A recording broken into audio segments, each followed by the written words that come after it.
Bangladesh premier league BPL একাদশ আসরে নবাগত দল হিসাবে অংশ নিয়েছিল দুর্বার রাজশাহী। শেষ দিকে তারা মাঠের পারফরমেন্স চমক দেখালেও আসর জুড়ে ছিল সবচেয়ে বিতর্কিত পারিশ্রমিক ইস্যুতে বারবার ফ্র্যাঞ্চাইজির খবর শিরোনাম এসেছে। নানা কারণে সমালোচিত রাজশাহী বিদায়ের পরও বিতর্ক থামায়নি। টুর্নামেন্ট থেকে ছিটকে যাওয়ার পর টিম সিং প্রকাশ করায় নেটিজেনদের সমালোচনা লক্ষ্যবস্তুতে পরিণত হয়েছে দলটি। চলতি বিপিএল লিগ পর্ব শেষ হয়েছে গতকাল শনিবার। এদিনে বিদায় নিশ্চিত হয়েছে রাজশাহী।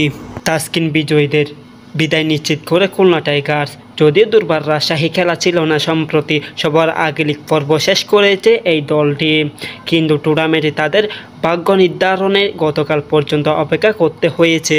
ফলে অর্থ সংকটে থাকা দলটি খরচ নিয়েও তুমুল রসিকতা মাতেন নেটিজেনরা। কেউ কেউ তো বলছেন বিপিএল থেকে বিদায় হওয়ার রাজশাহী ফ্র্যাঞ্চাইজিটি কৃতপক্ষে লাভই হয়েছে। এমন মন্তব্য বাড়তি হাওয়া যোগ করে লে ঘিরে লে শিরোনামে তাদের সর্বশেষ টিম সিং প্রকাশ। টুর্নামেন্টে চলাকালে কেন এই গান প্রকাশিত হয়নি এবং বিদায়ের পর কীভাবে নেচে গিয়ে উদযাপন মেতে ওঠা যায় এমন প্রশ্নও তুলছেন অনেকেই।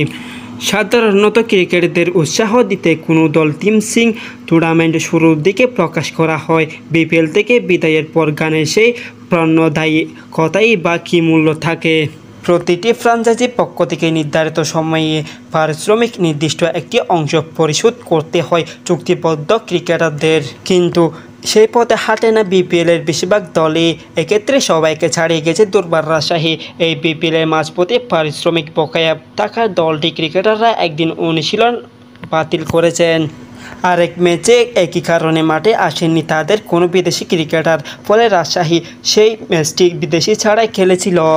এর বাইরে ক্রিকেটারদের দেওয়া পারিশ্রমিক চেক বাউন্স, চেক ফেরত ঘটনাও ঘটে একাধিকবার। কেবল তা নয়, চলতি বিপিএলের অন্যতম বিব্রতকর ইস্যু সন্দেহজনক পারফরমেন্স কিংবা ফিনিশিং অভিযোগ। বিপিএলের একাদশ আসরে অন্তত 8টি ম্যাচে সন্দেহজনক পারফরমেন্স অভিযোগ উঠেছে, যেখানে জড়িত সন্দেহ নজরদারিতে আছেন 4টি ফ্র্যাঞ্চাইজি হয়ে খেলা 10 ক্রিকেটার।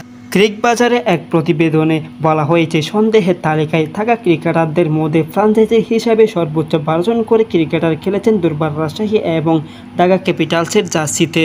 তবে এগুলো নিয়ে তদন্ত হচ্ছে বলে জানান বাংলাদেশ ক্রিকেট বোর্ড।